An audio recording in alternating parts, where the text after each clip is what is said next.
Donc ces mégalithes, c'est le nom qu'on leur donne, c'est-à-dire des dolmens et des menhirs, datent de la préhistoire, à une période qui marque la fin de la préhistoire et qu'on appelle le néolithique.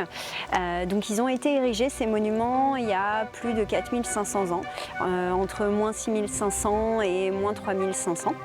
Et ils ont été construits par des hommes qui vivaient ici et qui étaient installés sur le territoire actuel de Vendée Grand Littoral. Les habitants ont donc transporté d'énormes masses de pierre pour construire les premiers monuments de l'histoire de l'humanité. C'était la première fois qu'on construisait en pierre. Ces monuments, ils sont assez nombreux sur le territoire, c'est-à-dire qu'on estime qu'il y avait à peu près 80% des menhirs et dolmens de Vendée qui se trouvaient vraiment sur ce territoire ici. Et à l'heure actuelle, on a réussi à identifier 107 sites mégalithiques sur un diamètre de 30 km sur le territoire de Vendée Grand Littoral.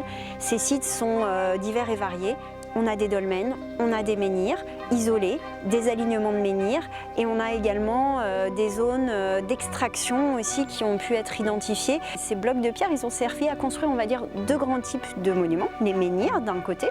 Alors ces monuments, ils sont assez énigmatiques parce qu'on ne sait pas exactement à quoi ils ont servi. Est-ce qu'ils étaient là pour marquer des lieux importants du territoire pour les hommes de l'époque? Est-ce que ce sont des statues? Certaines ont des formes qui pourraient évoquer des formes humaines. Est-ce que c'est des lieux de rassemblement pour des cérémonies? Ils ont une orientation intéressante en lien aussi avec le soleil, orienté est-ouest par rapport à la face qui est plane, la face d'extraction et la face bombée du bloc de pierre.